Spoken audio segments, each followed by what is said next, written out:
No money to buy a home? Yeah, right. Here's what you really need to know how much money you need to buy a home.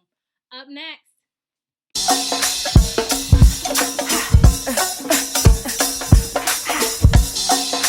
Okay, so this video is going to break down 5 different categories of money you need in order for you to purchase a home. And I'm breaking them down in 5 categories so they're easier for you to remember.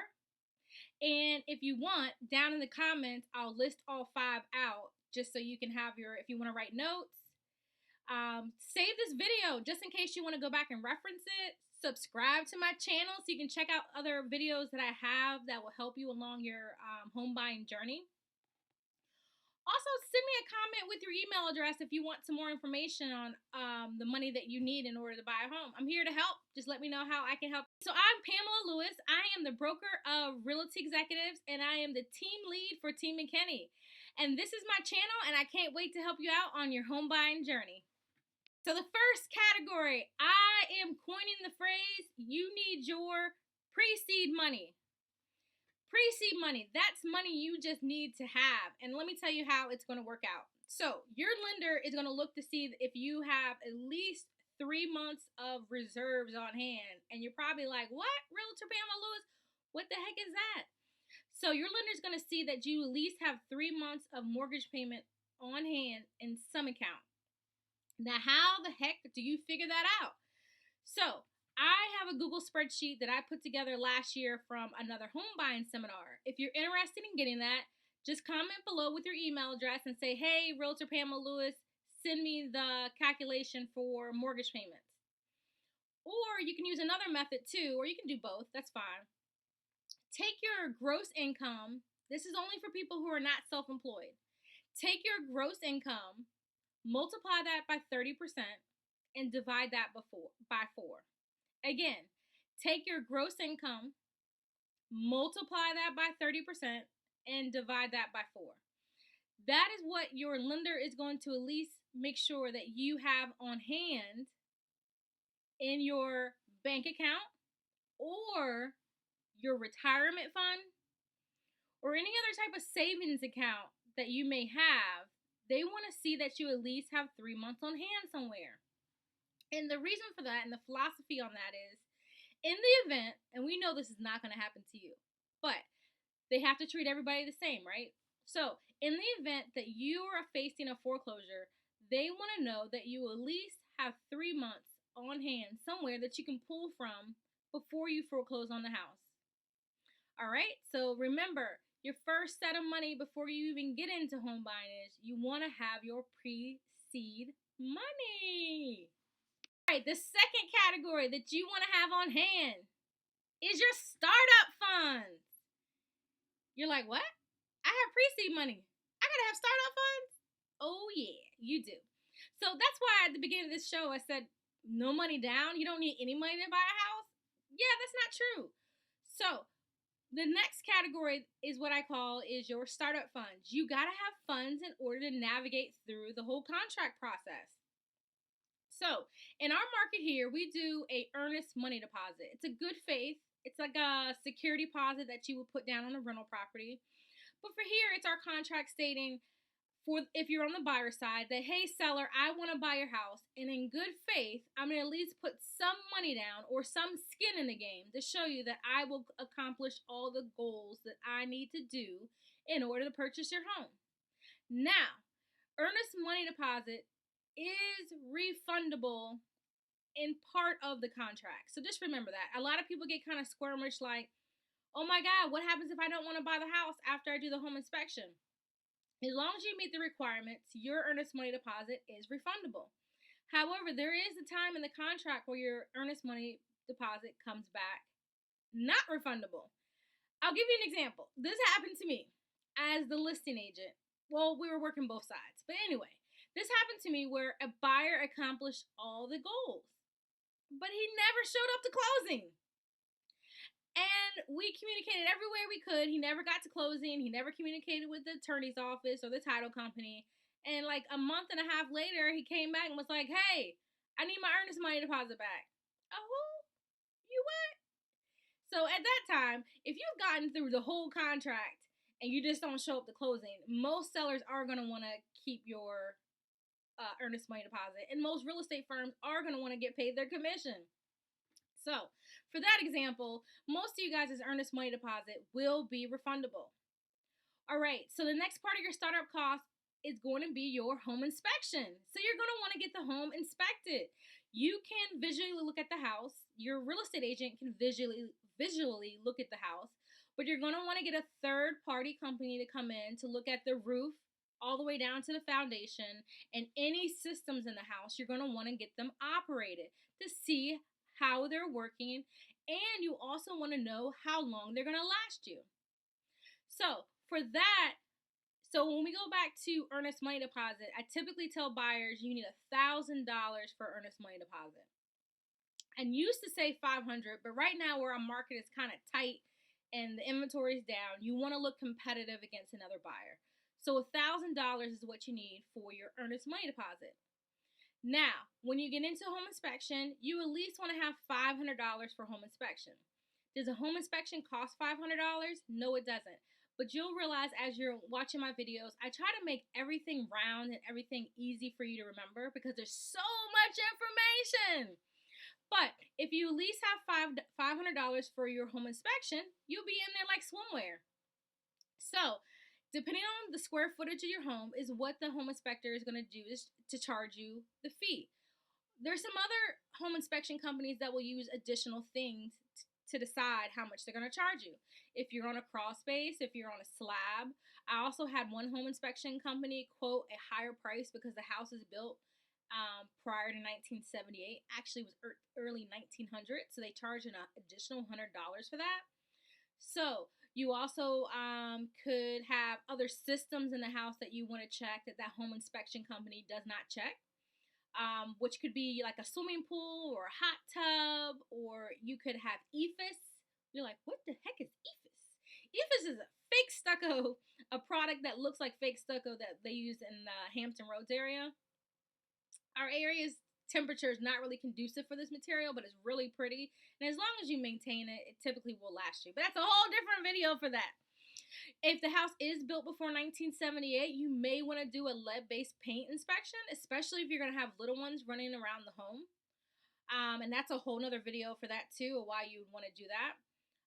You could also have a oil tank on the property. Maybe it's active, maybe it's not active. You would want to get that checked. You could also have a septic system on the property, and you may want to get that checked. So when I say $500, that should allow you to be able to get whatever inspections you need.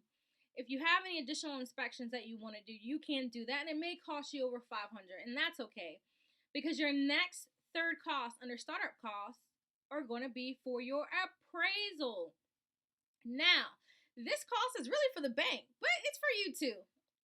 But you've already should have gotten this from your real estate agent before you put an offer on the property. An appraiser is a third-party company that works on behalf of the bank and works on behalf for you too. But before you write a contract for your home, your realtor should have done a comparative market analysis, also coined as acronym CMA. The CMA is going to show you 3 comparables. So that would be homes that are very similar to the home you're buying. It's going to show you what has sold typically in the last 365 days. It is also going to show you anywhere between 1 to 3 other homes that are active or maybe pending in the neighborhood. That report is going to give you a prediction of what the current market value is for the home. Now, some agents like myself who are seasoned are not only going to look at what it's valued at right now, but a lot of us, I don't know if everybody can do that. I don't think they can because it takes you a while to really understand that. But it's to kind of give you an evaluation of what the market value will be in the next 15 to 20 to 30 days, however long it's going to take for your appraiser to go out there. Why do you need to know that? Well, because the market is so tight, you got to figure out what is going to be the best offer for that home. Sometimes list price is not enough. Sometimes it is. It's just depending on your journey and what neighborhood you're in and what price range you're in. All that's going to be a factor as far as what type of price. But again, that's a whole nother video. So your startup cost you at least want to have is $2,000. And the way that breaks down is your earnest money deposit will be $1,000. Your home inspection will be $500. And your appraisal will be $500 also. Usually appraisals between $425, $475 is what I've seen. I have just recently seen one for $600 for new construction. What? Who's charging $600? That's crazy. Anyway, so I want you to remember this. Your earnest money deposit during the contract is refundable. There is a part where it becomes non-refundable. For the most part, it is refundable. But your other two costs, your appraisal and your home inspection, are non-refundable. And the reason for that, if you heard me say, these are third-party companies that are doing a job for you or for the bank. And whether you buy that house or not, they're still going to have their hand out and want to get paid for the service that they provided, whether you buy the home or not. So remember that when you go to purchase a home, that those fees are non-refundable. So depending on how your journey is with real estate, you may be paying out home inspection fees more than one time. So just remember that. So you may want to have a little bit more money to the side. Most of our buyers we see is that when they fall in love with a home, they do a home inspection. Most sellers right now are willing to do whatever work it needs to be done to get the home sold. There are exceptions to the rule where some sellers are like, heck no, I'm not doing any work, and the buyers really want some stuff done. In that case, you know what? The house is not meant to be. Ask to be released, get your earnest money deposit back, and move on to the next house. It'll always work out. And my philosophy is if it's meant to be, it will be. And if it's not meant to be, it will not be. All right. Okay, the third category is down payment. What? I got a down payment too? Yes, you do. And you got more fees. So stay tuned. Don't hang up. Don't get off this video. You got more fees. So your down payment. Now, this is a blessing. Some of you guys are going to have no money down. You won't have to put any money down towards the loan. So check out my other videos. I have 3 videos that breaks down the 3 different types of loans that they are out there. So some of you guys that are paying 0% down, good for you.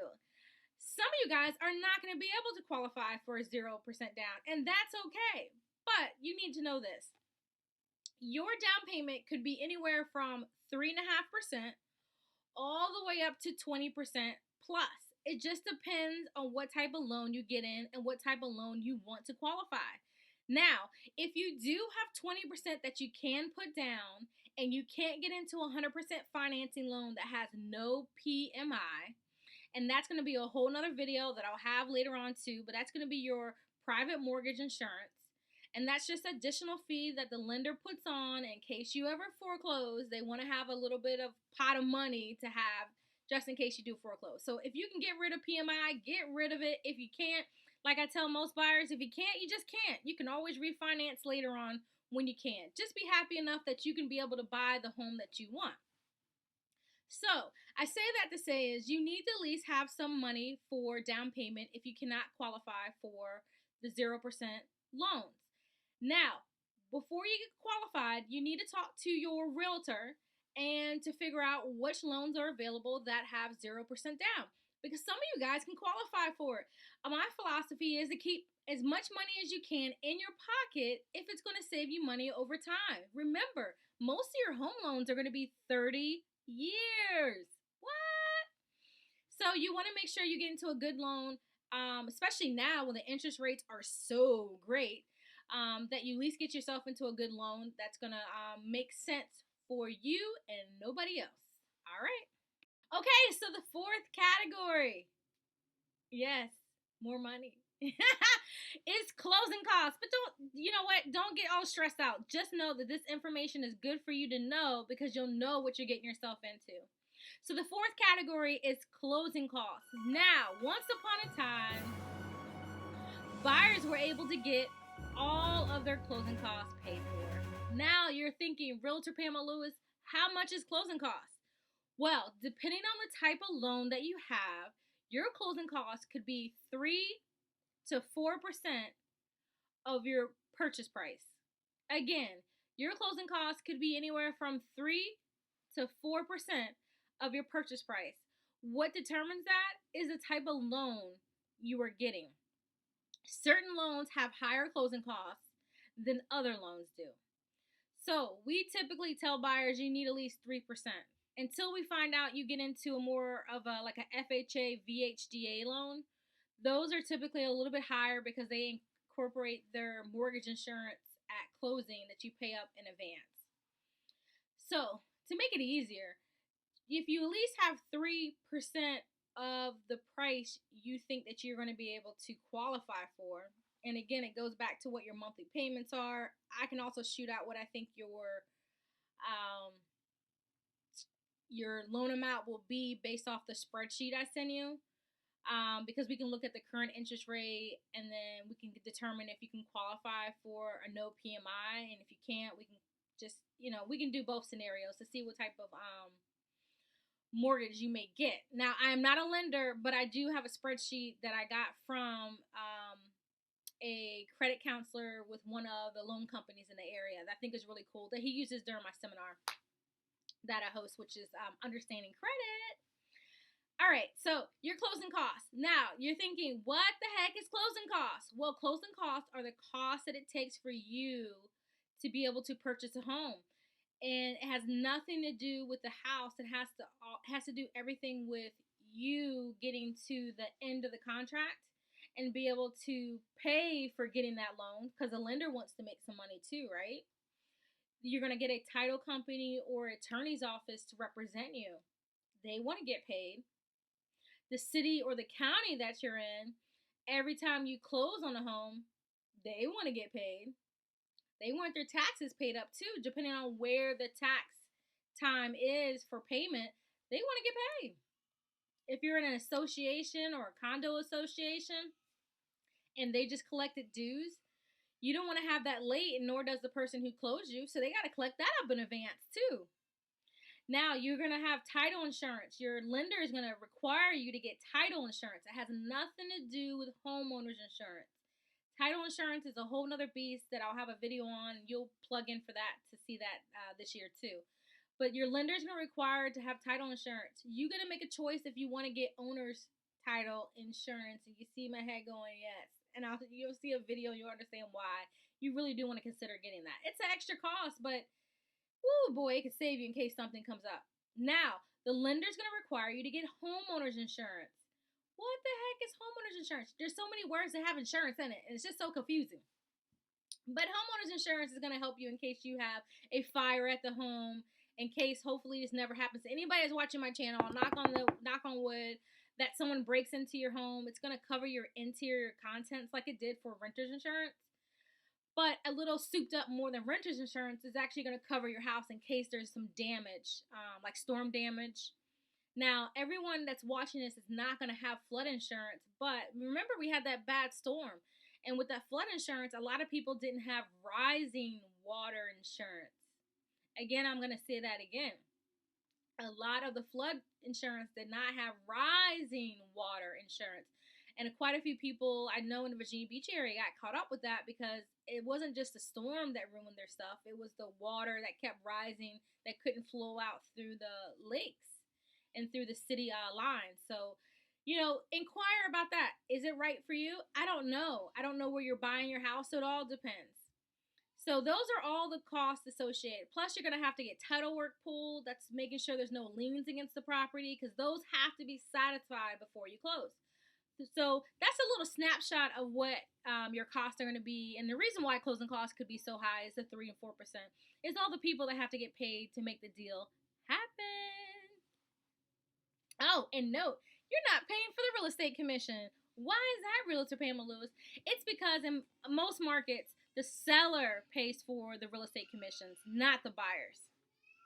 The fifth category. I think this category gets forgotten by most people. But this is a super important category, because once you get through all the other 4 categories, you have a 5th category.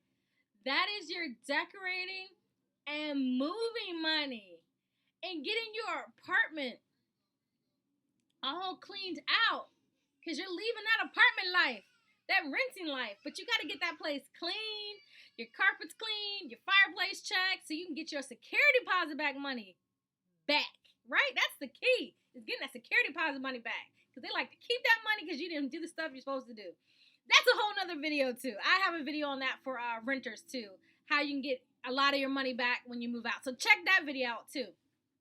So yeah, you want to go ahead and get your list. You want to start writing down how much it's going to cost you for a moving truck.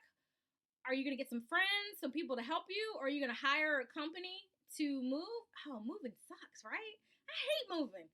I'm hiring moving people next time I move. You want to have decorating. So once you find the house, you can determine, do you think you're going to want to paint? Are you going to paint? Some of those ceilings are pretty high. I don't know if you can get up that high, but maybe you can. You might need to hire a painter. Your realtor should be able to recommend some good people that could help you get that stuff done. Or maybe you know somebody. Maybe somebody in your family is really good with that. But either way, you want to see, do you need a washer and dryer? Does the house come with all the appliances? Those are going to all be costs to determine. Some of those costs you won't know until you actually get into the process, but you can kind of factor some of the costs. And then if you don't need them, you always have a little bit of money left over. I love leftover money. That's just the fun money that you can go ahead and put into another savings account for a rainy day. But hopefully anybody watching this will never have a rainy day, but we all are part of life, right? So we all have rainy days every day. Like today, it's raining here. So those are your 5 categories. I hope they were able to help you out to understand more about the home buying journey. After this video, make sure you check out my other videos that I have. I have ones on home loans. I have one on tenants moving out of their properties. That should help you out. And a lot of other videos that should help you out on your real estate journey. If you want to reach out to me, make sure you look below, comment below, or also look for my contact information. Alrighty, let's make this home buying journey easier, because it don't have to be hard. You just got to know all the information up front, and it makes the process so much easier.